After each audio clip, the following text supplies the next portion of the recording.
I'm gonna start it. So as soon as my light goes on, it says you will be live. So Okay. and going live, and I'll hit OK.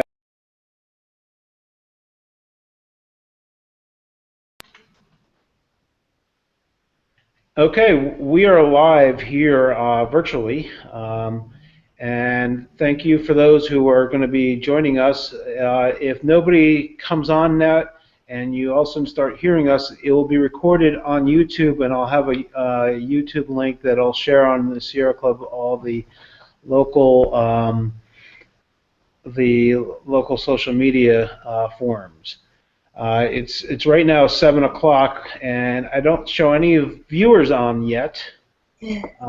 So we're gonna just take it temporarily until somebody comes on, and then we can start doing the beginning description. In the meantime, I'm Rob Kidd. I am the Conservation Program Manager for the Vermont chapter of the Sierra Club.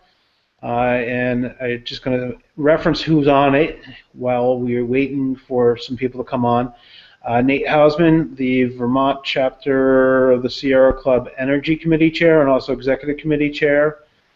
Janice Meier from I just got a promotion. Yeah, what? I'm not the Executive Committee Chair. Oh, oops. He's the Energy Committee Chair. And then Janice Meier, Sierra Club International Volunteer on the Climate Talks, and Catherine Craig, volunteer for the Sierra Club Energy Committee, but soon not to be. So I guess we do have viewers on here now. Somebody else is watching us. So we're going to start this program. But just for those who are on viewing on it, there's on your screen, there's a blue Q&A question mark, or there's a question mark where you can submit questions. There's also like a little yellow tag that will be your showcase screen, so there'll be a listing of some other websites you can go to. There's also part of a chat screen. You can send messaging back and forth and chat for those who are watching it live, so you can access those. For those who are watching it, you're not going to be able to talk to us, but you can submit questions or through the Google Chat feature, and you will be able to. We'll try to answer all those questions at the end of the program. But once again, I am Rob Kidd, the Vermont chapter staff member. I'm the Conservation Program Manager. And I thank you for joining us tonight. This is an experiment for us to use technology so we're not driving around the state holding meetings and adding more to the climate crisis, so we can all participate from home while watching it and not be adding it to the causes that we're trying to prevent. So I am going to leave it off and let Nate Hausman give a little introduction to our next speakers. So Nate, here you go. Great, thanks, Rob, and thanks everybody for joining us. It's great to try this new technology, and I do want to turn it over quickly to our speakers without many formalities. As Rob said, I am the Energy Committee Chair of the Vermont chapter of the Sierra Club. And if you want to get involved in the Energy Committee, we'd be happy to have your energy and enthusiasm, so you can connect with Rob on that.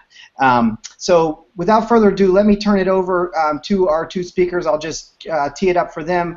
Janice Meier, she recently moved to Ludlow, Vermont from Baltimore, but continues her volunteer leadership for the Sierra Club internationally. She volunteers on the club's behalf as the co-chair of the Climate Action Network's Technology Working Group for the annual International Climate Negotiations called COP, and the one in Paris is called COP21. She contributes regularly to the Sierra Club blog Compass. Catherine Craig. Catherine is a native of Thetford, Vermont. She's worked or interned for a number of Vermont nonprofits and elected officials, including Leahy's office and Governor Shumlin. Catherine graduated from law school at Northeastern this past spring and holds a master's in environmental law and policy from Vermont Law School. She attended COP20, the COP20 climate talks in Peru as a student, and has been volunteering for the Vermont chapter of Sierra Club's Energy Committee. So with that, I'll turn it over to you, Catherine. Take it away. Great. Thank you, Rob, and thanks, Nate. I didn't know, none of those things are true, by the way. I don't know who told you those things about Janice or I. But it's really nice to be here tonight, and I'm so thankful for Janice, who is really an expert on these issues, for coming and sharing her thoughts with us this evening about Paris. And I think the hope is to have this talk inform Vermonters about what this issue is, what is the landscape coming up in Paris, how these climate talks happen, how they've been happening, and what we can expect moving forward. So I'm going to start tonight with some basic background questions on what makes an international climate talk, what makes the Conference of the Parties, and get some background information. There may be people on the call who, and there might be some Vermont law students who are on the call who are probably many experts in this by now, but for those of you who don't know, we'll lay that foundation, and then we'll move on to some more nitty-gritty questions looking at what the agreements might become in Paris this year and in the future, and then finally we'll talk about what Vermonters can do, what you and I can do to get involved in these issues. And then we'll leave time for questions. So as Rob said, as we're going along, please feel free to write questions on the Q&A, which is a feature on this app, or email me or Rob. My email is just my full name, CatherineAmeliaCraig@gmail.com. Okay, so to get started, thank you, Janice. And the first question that I think we we'll begin with is simply, what is the UNFCCC, United Nations Framework Convention on Climate Change? Well, it is exactly that. It's a framework convention. What it does is it sets out principles upon which coordinated action of parties to the framework convention can take against climate change. Some of these principles include a vague goal. That goal is to avoid anthropogenic interference with climate. I think we passed that one some time ago. This was in 1992 that it was actually adopted, or signed, I should say. In 2010 at COP16 in Cancun, the COP agreed to update that goal to keeping post-industrial temperature rise to 2 degrees centigrade, while keeping open a pathway to 1.5 degrees centigrade. So that goal is a little more concrete now, and I expect, maybe not that exact phraseology, but I expect that goal of 2 degrees to be in the Paris Agreement. The second major principle is something that's called common but differentiated responsibilities and respective capacity. Currently, the Framework Convention has set up what it calls annexes. These annexes are simply a list of countries. There are countries that are called annex countries, and those are the developed countries that we know today. Or that we knew in 1992, I should say. And the developing countries are referred to as non-annex countries. The decision-making is usually by consensus. In fact, as far as I'm aware, it has always been by consensus. However, there was an open question left from the Framework Convention itself that was never actually resolved, that would allow for voting in certain cases. Now, I don't expect that to ever come up, but it has been used in a sense as a stalling tactic, in particular by Russia, which tends to want to use stalling on a regular basis. So the other main point to remember is that the convention, the Framework Convention, is a membership of parties. So the reason that we call the COP the Conference of the Parties is because we're talking about the parties to the Framework Convention. So one of the main facets is that the parties own all of the work, meaning that they are the ones who do the negotiation. There are other people who attend, like me, for example, as part of civil society, but we are called observers, and I'll talk more about that later on. Some negotiations are open to observers, others are not.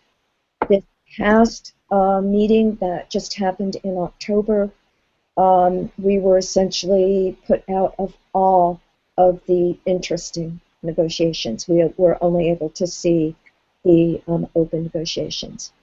I'd like to say, just for 1 minute, one thing that the UNFCCC is not. It is not an agreement that can guide parties to specific action.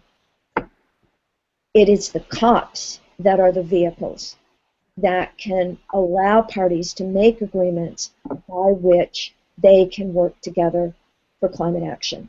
And that's exactly what the COP is trying to do in Paris. Mm-hmm.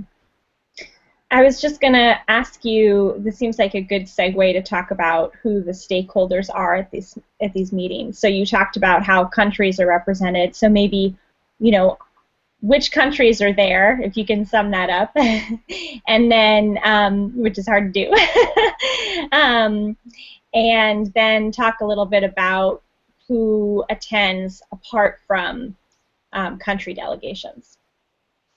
Okay, so there are developed countries and developing countries that are parties. There are non-member observer countries. An example of that is the Vatican and Taiwan.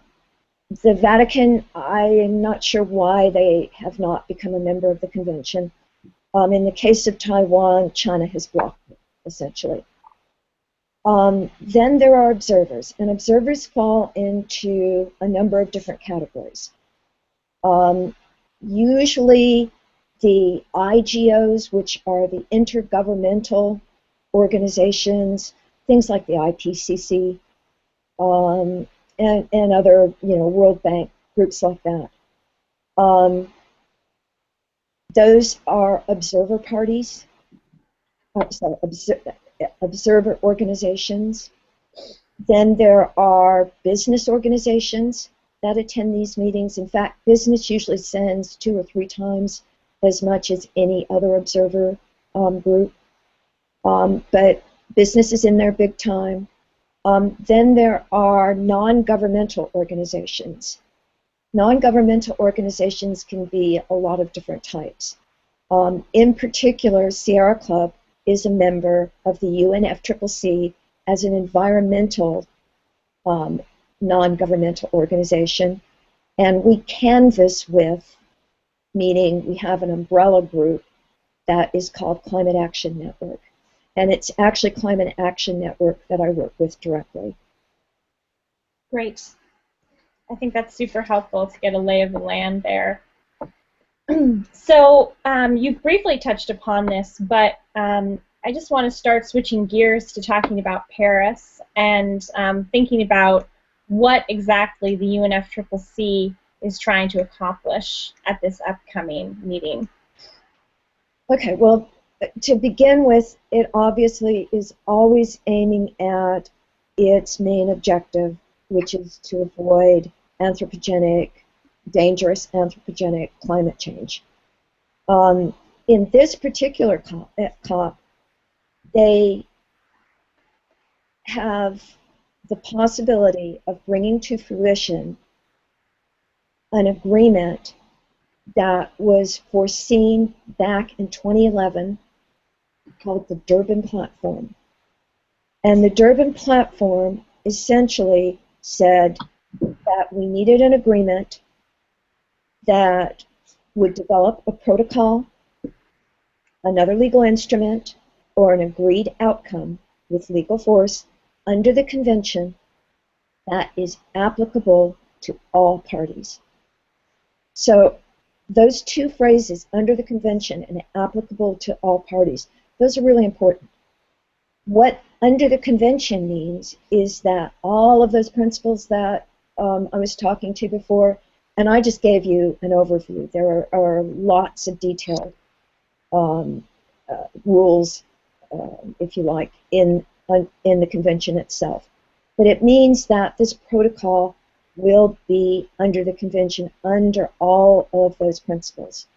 That includes CBDR, common but differentiated responsibilities, which otherwise is also called equity, and that is probably one of the major sticking points. The other thing is that Durban specifically called for this agreement to be applicable to all countries. That makes it different from the Kyoto Protocol, which had very few members and almost no, or at least very few that I'm aware of, developing country party field. And it also makes it something that developing countries can look forward to in order to be working in unison with other countries. The main reason that I say that is so important is because what we have in the atmosphere is what is called a global commons problem, meaning that it's something we all use, it's something that we all put carbon into, and so the question is, how exactly do we decide who needs to take the action? And who needs to take what kind of action? And how much of it? If we don't know that all the other countries are going to be doing their fair share, countries might ask themselves, well, why should we do anything? And that's the problem. So that's why this particular COP is so important, because this is going to be an agreement that includes all 195 countries, supposedly. So just on that note, this is a little off script, but just thinking about that problem of getting everyone to sign on, can you just talk a little bit about the tension that has developed over time between developing countries and developed countries in terms of the dynamic in agreement? Sure. So, as I said earlier, in the Framework Convention, we have annexed countries and we have non-annexed countries. The annexed countries being developed, the non-annexed countries being developing countries. The problem is that was written in 1992, and the world has changed a lot since then. The convention says that all responsibility belongs to the annexed countries, the developed countries, and that developing countries have no responsibilities.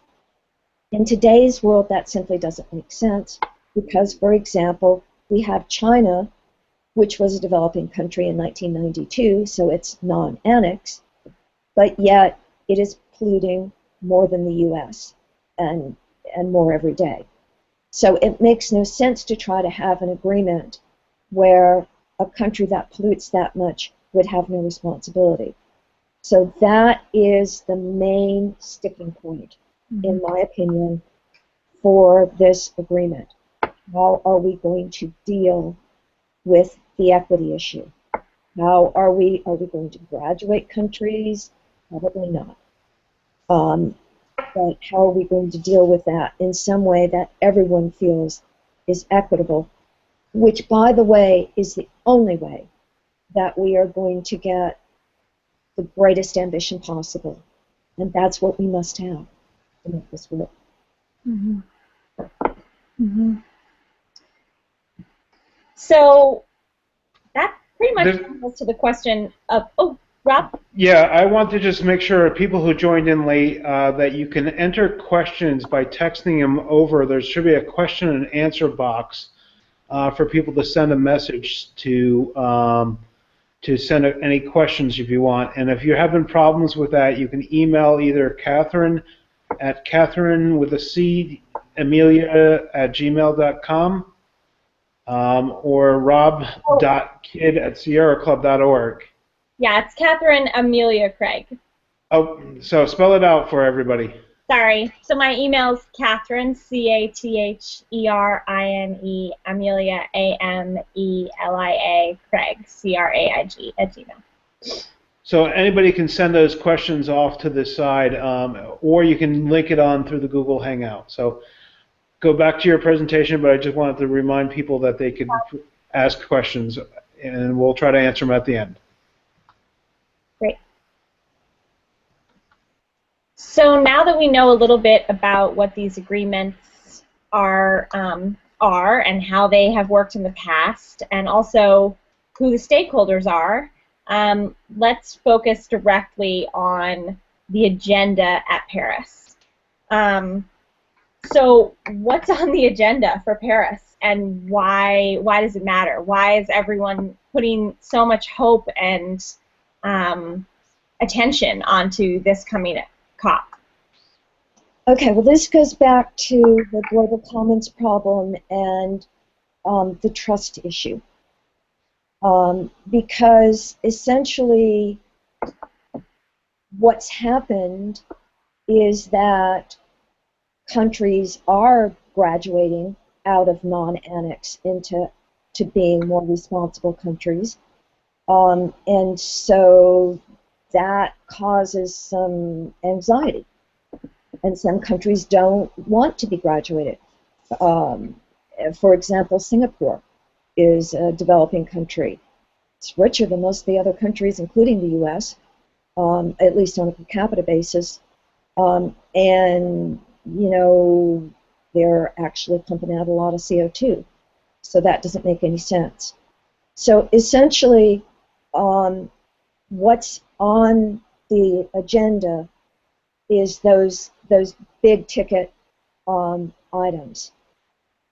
Is everyone, you know, covered? Supposedly, the answer is yes.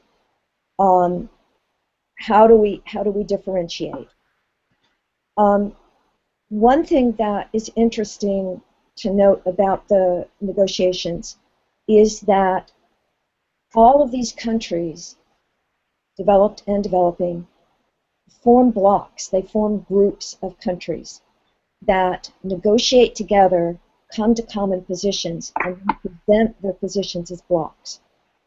It might be helpful to know that the largest of those blocks for developing countries is a group that's called the G77. I guess when it was founded, it must have had 77 members. Today, it's in the range of 120, 130 countries. Also, the developed countries have their own blocks. The U.S., for example, is with Australia, Canada, some of the others, not EU, because EU forms its own group, in a block that's called the Umbrella Group. So when we walk in to the opening plenary in Paris, we will know from the statements that are made exactly what's on the different blocks of countries' minds. And that sort of sets us up to figure out, okay, so this group is thinking about this issue this way, and this other group is thinking about it another way. How can we bridge the thinking of the two? And that's the kind of work that the ENGOs like Sierra Club under CAN do every day. I'm not sure if I directly answered your question, Catherine. No, I think you did. I think looking towards exactly what language is going to be examined and under consideration at Paris might help Vermonters know what to pay attention to. Okay, so there are going to be two parts of the agreement as far as I'm aware. It's possible that things can change, but as far as I'm aware, there's going to be an agreement, and there's going to be a COP decision, a COP21 decision. The agreement is going to be like a more detailed framework than the Framework Convention. It refers back to the Framework Convention, article this, that, and the other thing, but it also adds in new language. That agreement, as it stands right now, essentially calls for a group, an interim group. Well, let me step back. At the end of the first week in Paris, the Durban platform effort will die. It will stop. And when it does, the agreement would bring into place a new organization that's called the Intergovernmental Preparatory Committee, IPC, as opposed to IPCC, which is the scientific body. So the IPC would be giving guidance between the end of the first week of the COP and the time at which the agreement goes into force. So that's important because we can't afford to waste the time between now and then. And there's a lot of work being done in what's called Workstream 2. Workstream 2 is all of that work that's being done before 2020. There's a lot of good work going there, and that's a good thing because we need to be getting carbon out of the atmosphere, or reducing our emissions, I should say, as quickly as possible. So that's the first thing of note. The first piece of text that you will see if you go on the UNFCCC website for the November meeting, click on the document and you can get the entire agreement document. The other part is the COP21 decision. The frameworks, whether it's the Framework Convention or the framework of an agreement, usually has very little detail. The reason for that is because you cannot change an agreement. So, therefore, what they want to do is basically just lay out the principles that everybody agrees to, that they wouldn't expect to change. The things that might need modification over time, they want to put in the COP agreement. So the principles are in the agreement. The COP decision, there's a draft COP decision, and it includes all of the usual content. It starts with ambition, mitigation. How much greenhouse gases are we going to keep from going into the air? How are we going to do it? What techniques are we going to use? How are we going to cooperate with each other in doing it? The second topic is usually adaptation, and these may not be in exactly this order in the document, but usually they are. Adaptation means resilience. We know that there's damage to the climate. We know that down the pike we have already sealed in a certain amount of temperature increase. So we know that we're going to have to deal with the increase of temperature. So how should that be done? What are the responsibilities of which kinds of countries, and so forth and so on. Next is usually finance. Finance is, in a sense, sometimes taken out of the COP decisions. Not literally, they have text in the COP decision, but in the sense that the Green Climate Fund, which is the UNFCCC's main financial vehicle, is not actually under direct COP control because it has its own fiduciary responsibilities. So climate finance comes next. The idea is that the developed countries should be contributing the developed countries should be contributing a total of 100 billion a year starting in 2020, and that it should rise probably pretty rapidly from there. This money would go to certified projects in developing countries that will reduce greenhouse gas emissions and or improve the ability of countries to be resilient to climate change. Right. Normally the next topic is technology transfer, the one nearest and dearest to my heart. And essentially technology transfer deals with how do we get the right technology, first of all, implement it, meaning developed, getting the right companies, getting the right governments interested in the kinds of technologies that we actually need, and then after they've been developed, making sure that they get to the right countries, making sure that they're the right technologies socially, environmentally, and so forth in each of the locales. After that, there's usually capacity building, and then MRV, measure, review, and verify. So essentially the bean counting. How do we know how much CO2 we've saved, so forth and so on. There is, I guess, actually even before the mitigation section, a section on the nationally determined contributions, and that talks about what countries should put into their pledged contributions, how often it should happen. I'm not sure about this. The COP decision and the agreement, I believe, both address this idea of ramping up ambition with cycles. I think that is actually included in that first part on NDCs. And so I believe you asked me, so why does all this matter? Well, because, first of all, scientists are now telling us that we've pretty much passed or are in the process of passing tipping points. We have to fight. This is our only world. There's no planet B. We know that right now, if we started doing the best of the best, that we have a good, substantial chance of staying below 2 degrees.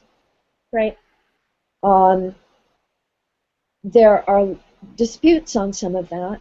The UNFCCC says from their November 1st report, based on the NDCs that are INDCs, indicative, they're not yet set in stone, so they're still called indicative. So the INDCs do come up to enough ambition, according to the UNFCCC, to leave the door open. There's a lot of dispute on how far open that door is and what we would need to do. Europe came out with something that said that we'd need to double our ambition in the next 5-year cycle. That sounds about right to me. So just to translate a little bit for anybody who came on later in the call or has missed any definitions that Janice has given, ambition has to do with, and INDCs are the nationally determined contributions that basically it's talking about how much countries are willing to cut back on their carbon and how much they're willing to put forth in terms of efforts to combat climate change. So a high level of ambition is a good thing, and they're not talking about getting into Yale.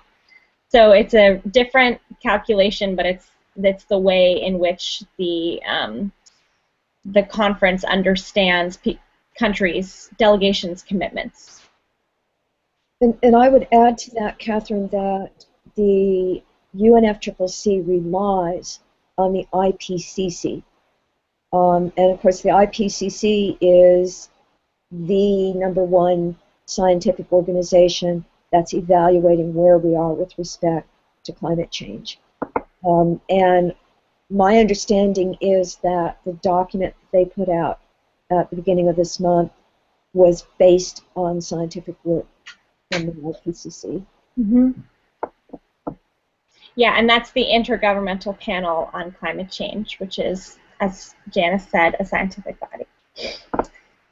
So, I just noticed one of the questions that was sent to us during the talk so far links into my next question to you, which is essentially, will it be enough, and what do you expect to get out of Paris? So what the viewer said was, all right, you know, these agreements seem to be getting worse over time, and here we are, we've had over 20 years of negotiations, and climate change has only gotten worse. We've, you know, crossed the 400 parts per million threshold that we're in deep. So what do you expect to come out of Paris, Janice, and do you think that any agreement could be enough to deal with what's on the horizon? Well, let me put it this way. It's the only game that will work. The only way that this works is if we work together cooperatively. Because otherwise you've got this, well, wait a minute, I didn't do anything, I shouldn't have to do anything. You get that kind of argument going on. So, first of all, it's the only game in town. Yeah, I guess there are people who say, well, we can do geoengineering, but the problem is that we don't know what super critters that they might build, or what, you know, raining sulfuric acid from the sky, how many people that's going to kill. We know sulfuric acid from power plants kills some people a year. So, you know, what would sulfuric acid in the atmosphere do? So, you know, there are people who say, yeah, you know, we can do geoengineering. I am certain that we will get a deal.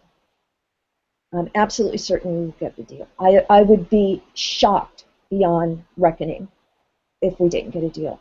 Among other things, in the 6 years that I've been doing this, and I've been to nearly every single meeting over that 6 years,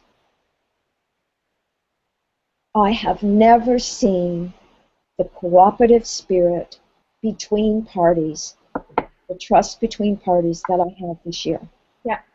And that is still holding despite a lot of negative, you know, vibes coming from certain corners. So to my mind, it's not only the only game in town, it's the game that has a chance to work. The question is, how much will the deal be worth? How good will it be? As I said earlier, we know going into Paris that we are not on a 2C pathway. We, if you believe Can Europe's paper, we're on a 3 degree. I've read 3.5 degree. I don't think I've seen anything as high as 4. We know that we don't have enough ambition right now, and that's why we need to keep working that issue. We have to have a strong ambition mechanism. So that's, you know, that's the main issue, is ambition. Yeah. The secondary issue is differentiation or equity. My opinion is, and this is fairly informed, is that we are going to have self-determined differentiation, equity if you like, in the first round. In this round, well, we already know in this round of NDCs, that's what's going to happen. My view is that the upper middle income countries know that they have to get in the game. And I think that there will be some kind of mechanism in 5 years when we want to review the NDCs. so that the next cycle will give us much stronger ambition. I hope so, because it looks like we need at least double the ambition as we have this time. Great. So I think this is a good time to start thinking or talking about how Vermonters can get informed, more informed than they're already getting this evening, stay informed during the conference, and then, you know, along with sort of what are the foundational things they need to know going into this conference, and then finally exactly what what are concrete action steps that Vermonters can take. So, to begin, I would ask you, what do you think are the important foundational things for Vermonters to know before they start tracking the actions at Paris? Well, it depends on perspective a bit. If you want to really understand what the deal means when it comes out, then you would probably want to go on the UNFCCC website and look at some of the links that I think Rob has put on the sidebar for us. And that would be a really good place to start. If what you want to do, on the other hand, is work locally, and in the long run, all mitigation, all adaptation is local. It's local somewhere. Then I would say that you'd want to get started in local actions. And I know that Nate has some stuff to say about that, so I won't say anything more about that right now. Cool. The second thing, though, is that I think every Vermonter should hear this, that President Obama is giving the orders on the positions for Paris himself. Todd Stern is his main man, and Trig Talley under him. I know both of them. But President Obama is that involved in what's going on. Secretary Kerry is that involved in what's going on. So it's possible to influence both of them. WhiteHouse.gov, you can always go there and you can say, hey, you know, we need this climate agreement. We really need a strong mechanism for ratcheting up or increasing mitigation ambition. We need that. How can the U.S. help make that happen? The U.S. is one of the countries that is not at the forefront, let me say, of that issue. And then, you know, finally, everything we do matters. And our own behavior matters. And we all have different ways of running, you know, our households and so forth. But we can look at what we're doing and do some research. How could we do the same thing with a lower carbon footprint? Because every bit counts. And it all starts at those small pieces. So doing a little bit means a lot. So Janice, you mentioned the efforts that Nate has been involved in here in Vermont. So maybe this is a good transition. Nate, are you there? Yeah, can you hear me? Yeah.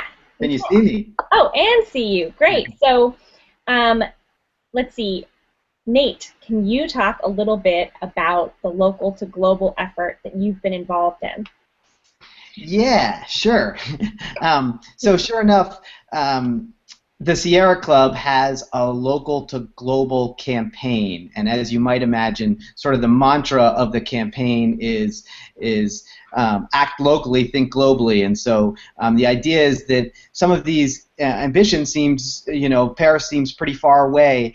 So what can we do here on the ground to make a difference?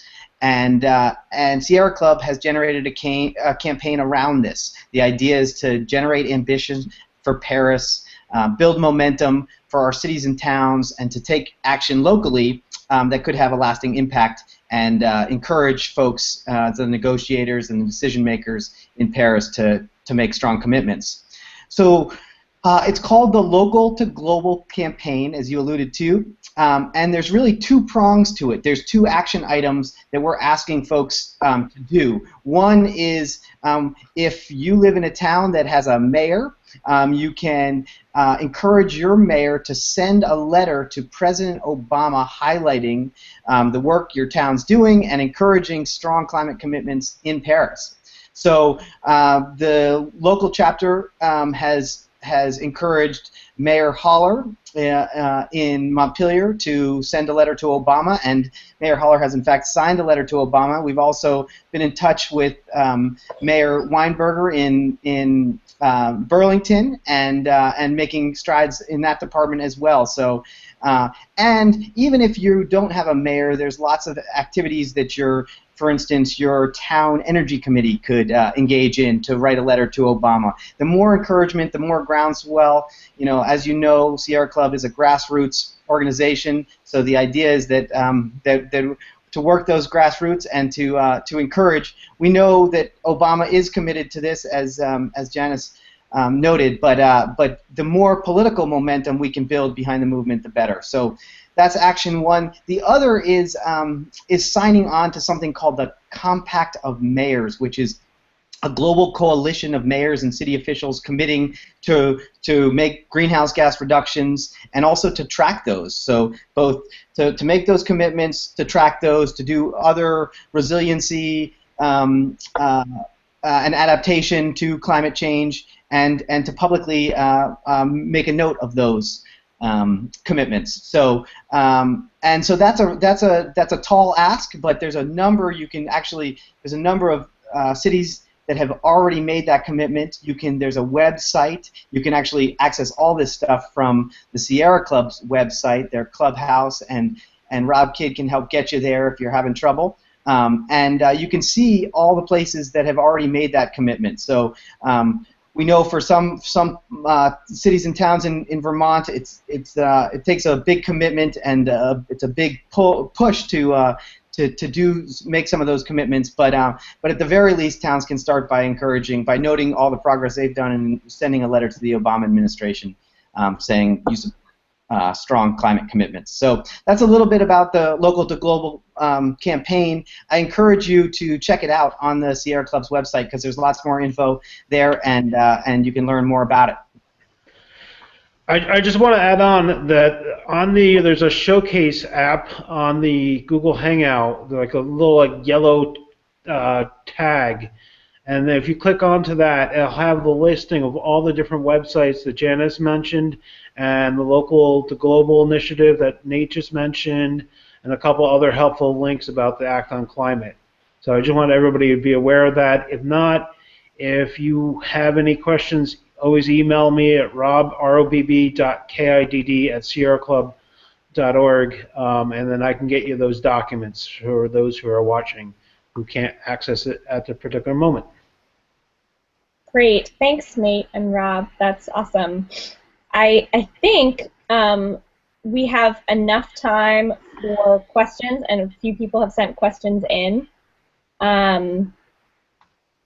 Janice, do you have time to answer some questions? Yes. Thank you so much for all that information. I know it's highly technical, so I really appreciate you breaking it down for us, Janice. I thought you did an awesome job of that. Yeah, it's great. Okay, so a few questions that people sent in or that we've aggregated over the past week. The first one is regarding Keystone. So the president rejected Keystone Pipeline, which a lot of environmentalists saw as a really big win. the native communities, farmers, ranchers, homeowners. It was a huge success and a long time coming movement. So how do you think that the rejection of Keystone plays into the climate talks, if at all? Well, it doesn't directly play in, but on the other hand, what Secretary Kerry said was that he made that decision on the basis of climate impact. Mm-hmm. So when before have we heard a Secretary of State say anything about making a decision based on climate impact? So that's truly amazing. It sends a message, yeah. Wow. Okay, so you think that having Secretary Kerry, no longer Senator, and the President taking that message with them to the Paris talks is influential? I do, and like I said, I think that the developing countries are watching us because they want to trust us, and doing this kind of thing now is just perfect because it says, yeah, look, they're giving up an opportunity. Why? Because they see that it's something that would be positive for the climate. Yeah, it's not all about money. It's about saving our planet. Yep. So, thinking about the ways in which countries are figuring out how to make money and deal with climate change at the same time, which, as we know in Vermont, as our solar and wind industries have boomed here, can be a really positive thing. India and China are really ramping up their use of renewable energy. In your estimation, attending these talks, do you get the sense that it's going to be enough, that their greenification is worth talking about, or is it, what's your understanding of that? Well, enough. You can't have too much greenhouse gas emission reduction. So but this is a very, very positive sign because essentially those are the two countries that are most likely to leapfrog over us, well, China already has, in terms of greenhouse gas emissions, total, not per capita, but total. And so the fact that both of those countries are pursuing renewable energy strongly is very, very helpful. And of course, we have pacts with both India and China on renewable energy, and now the EU just last week or the week before announced a pact with China as well. So yeah, this is really good because basically by mid-century we have to be net zero carbon. Well, huge challenge. Okay, so I think the last question, unless anyone submits anything more while we're chatting, is what about what's going on in Washington here? So we have Republicans have control of Congress. We don't know who's going to be president next time, but right now there's very little that Obama can do. How does that pose a problem, if at all, for moving forward on climate change? You know, my boss in Sierra Club National would be a better person to ask that question to because he follows this minutely. So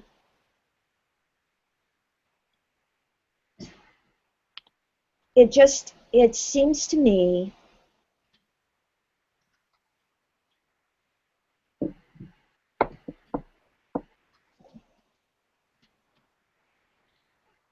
that the strategy that they're pursuing, and the reason I'm hesitating here is because this is actually a strategy that's better not discussed. The strategy is that if this is a COP decision, that he would not need any congressional approval, period. Mm-hmm.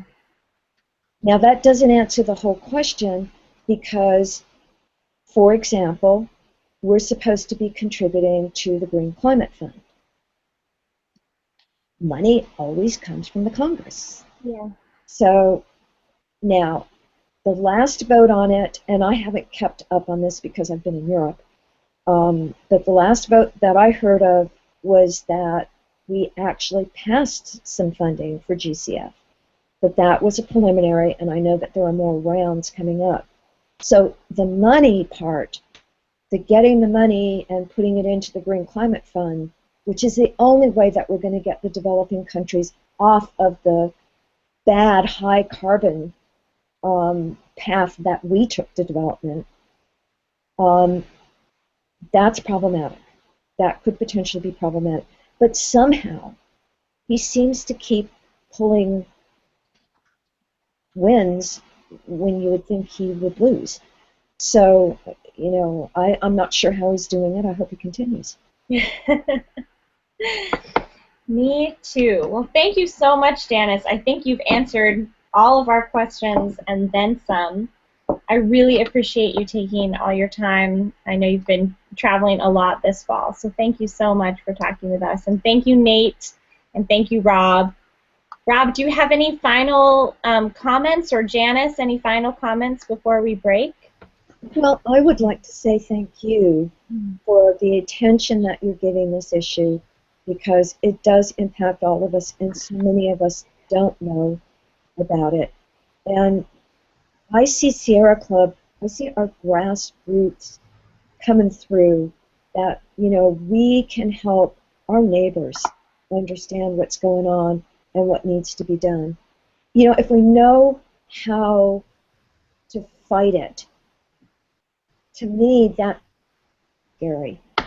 And so hopefully that's the role we can play. And so thank you all here in Vermont for highlighting this. Well, thank you very much, Janice. Well, I want to thank you for participating in this, and part of the reasoning why I was really excited to have you talk about it, because outside of some of the pessimism around the talks in Paris, you actually laid out that there is hope, and that if we do solve this, there's a path forward, and I am in this because I want to see a path forward, and I want us to see us solve this crisis. So thank you for joining us and participating, and as a volunteer on the international level, volunteering for us here in Vermont. We're going to have you tied into a lot of the actions here in Vermont over the coming years, since you now live in Vermont. Yes.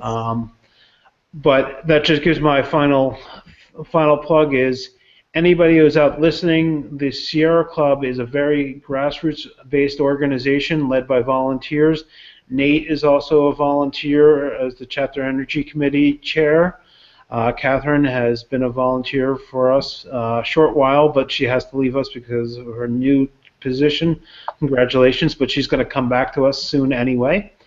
But anybody out there who's interested in getting involved with us, please email me at rob.kidd@sierraclub.org, and it's robb.kidd.